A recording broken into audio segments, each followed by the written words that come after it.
All right, and I am joined now by the UFC strawweight champion of the world, Rose Namajunas, who defends her title against Jessica Andrade at UFC 237 this upcoming weekend. Rose, are you currently in Brazil or no? No, I'm at home. When are you Yeah, traveling? we leave tomorrow. What's that? Tomorrow. Have you? What's the furthest away you've ever competed from home? The furthest I think is New York. So what Oh are you? no. Well, I guess technically I've back when I was in high school I did I flew to Portugal to do a pancration tournament. But that was like when I was about like maybe 16, 17. So what are you feeling about going to Brazil? Nerves, like in a good way? Excited about the travel? What do you think? It's always kind of. I mean, this time is different from any other time. Obviously, it's always unique. Oh wait, hold on one second. Yeah, it's this time. It's pretty scary. I must say. It's kind of. I feel like I'm in uncharted territory, even though I have a lot of experience. There's a lot of things that I do know, but there's definitely a lot of unknowns going into this one. In terms of just being in a foreign country? Um, yeah, I think that, and I've spent, not just the last year fighting the same girl, Joanna, but then years prior to that, even after having other opponents, I still was thinking about her. So this is the first time where I'm not thinking about her. I'm thinking about somebody else and thinking about Andrade. And at the end of the day, it's always just a fight against myself. So just remembering that has been a challenge, but it's something that I'm going to overcome. Do you feel like popularity-wise the worm has turned? And the reason why I ask that is because from the outside looking in, it feels that way. Now, you kind of live a life that it sounds to me like you have and I mean this is in a positive way, it's also a simple life. But have you felt like Yeah. the weight, not the weight, but do you feel that the popularity turned yourself? Sorry, you cut off for a second. Yeah, I'm saying, do you feel the The pop popularity turn yourself? Yeah. turned towards me. Yeah, in terms of like how much it's grown. Yeah. I guess it's hard for me to pay attention to that, like really to quantify that. And in my head, I think that you know, I think more and more people like slowly are always. I feel like my popularity is always growing over time at a steady rate. I mean, this isn't success overnight. Even after getting the belt, it's just been kind of the steady incline ever since my career started. So let's talk about UFC 237 taking on your opponent Jessica Andrade. Sort of we know what we have here to a degree, right? Super powerful. Used to be a bantamweight even. When you size her up, how do you estimate what you are up against? Um, I'm up against a very experienced, well-rounded, formidable opponent who's got a lot of great physical qualities. She also has a lot of experience. So on the mental side, she's a pretty complete fighter, I will say. As far as like physically, is concerned, I feel like my body type I think is better for MMA, but at the same time, it's just gonna come down to just me being myself, and that's really there all there is to it. I don't challenge it, but I would love to hear your explanation for it. What is it about your body type that you think is more suited for MMA? I'm more dynamic. I think I can do it all. Whereas she's a short fighter. She has to close the distance. She can't. There's certain things that she has to do in this fight, and for me, I have a lot of options. I don't have to do one particular thing. So yeah, I'm just more dynamic, and it's all I guess. The only requirements are just being myself. Certainly. Were you able? It's hard for me to ask this question because I'm not in a camp. I don't know either what your strategy might be or how you prep. But is it foolish to ask? Are you able to take anything from how your other opponent, Joanna Jacek, fought her?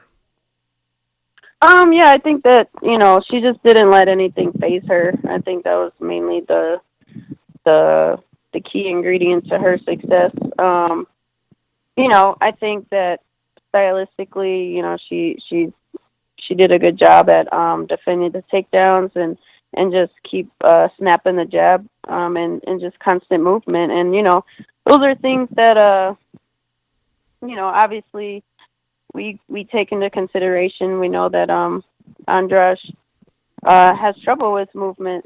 She kind of just comes forward. She calls herself the tractor, and she just plods forward. So if you try to stop a tractor head on, you might have some problems. But if you just roll out of the way out of a tractor, I mean, they can't roll you over.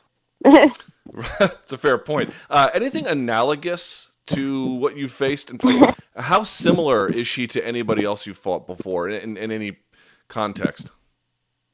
I think she's pretty unique, I'd say. I don't think I've ever fought anybody quite like her. I think that there's parts of her that kind of remind me of Pat Barry in a way, just the way that when she fought at 35, she was fighting girls that were, way bigger, but she kind of just like always surprised people at, just how explosive and how, regardless of her size, she was able to be a dangerous opponent no matter what. So in that sense, she kind of reminds me of Pat in a way. But then there's times where, I guess at 115 she's been pretty consistent other than fighting Joanna, but she's kind of got a, she's always going to come and fight hard, but, I've seen her, I just noticed that there's certain things that she has to do when she gets in there. She has to get close, and I was going to ask you about this earlier, but I tabled it because I wanted to discuss Jessica. But every fighter dreams of doing what you're doing, right? Traveling the world, defending a title, being in the UFC. It's kind of great. Is being the champion fun? I don't mean fighting. I mean being the champion. Yeah. At the moment, it is fun, but it's it's definitely a challenge to remember that and to remind yourself to keep having fun. I will say it's not always fun. There's times where, today's been kind of one of those days, but you just got to keep fighting and keep pushing along. I was looking through your Instagram in preparation for this interview, and it's something I've been thinking about for a while, but I saw some things there that reminded me of it. How long would you say that you had what I would describe, and maybe you don't think this is a fair characterization, but I bet you do.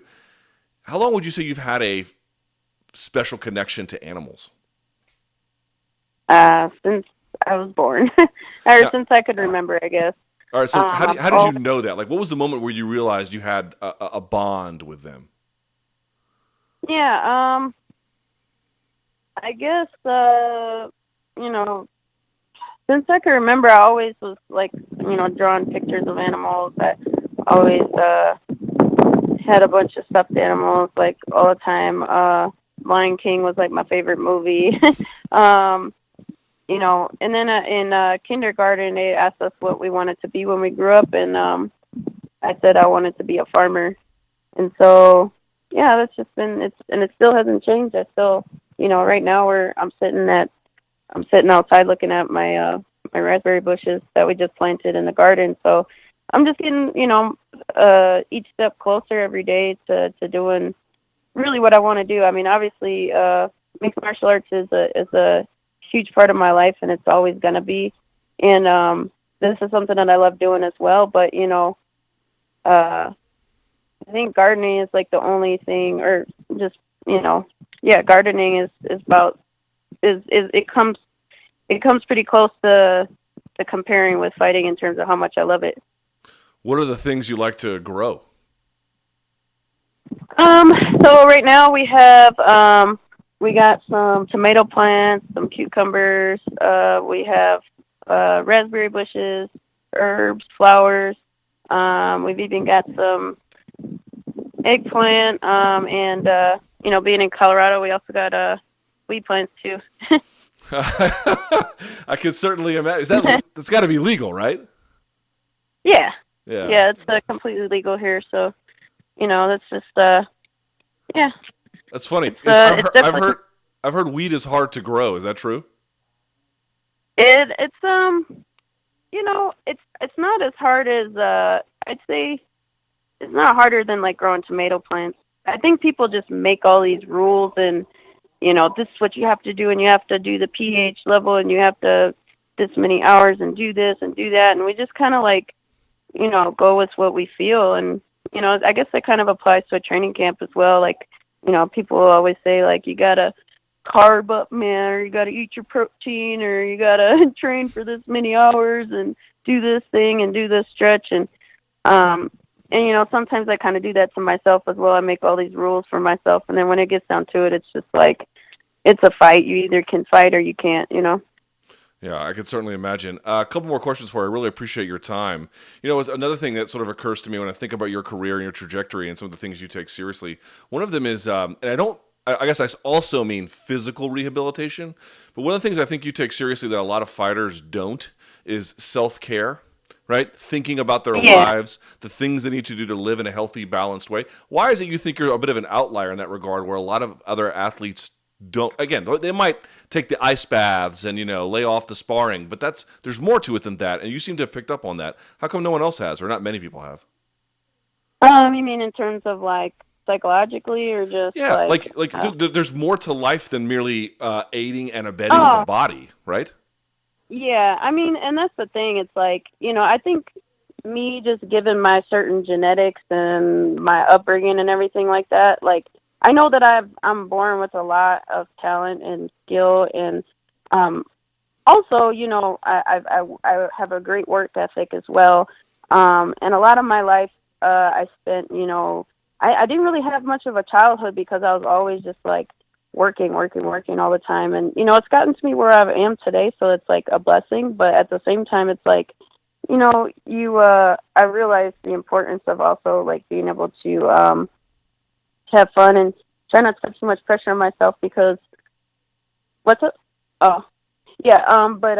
So, I think just with my father not being in my life because of, his mental illness and stuff, it's kind of like that's kind of a reminder for me to just like try to reach my potential as much as possible. And like, just because I may have all the I can come up with all the excuses in the world to like not do something or,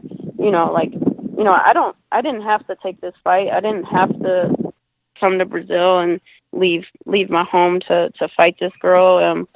But at the same time, it's like a huge opportunity and it's a great way to, reach my potential and give it a shot, and if that doesn't happen, then that's meant to be, and that's really there all is to it. But I just have to do my best. I shouldn't just like waste it and just turn into a vagabond on the street, because I could totally do that any minute now. It is a little bit unusual, though, right? That you're going to the challenger's hometown.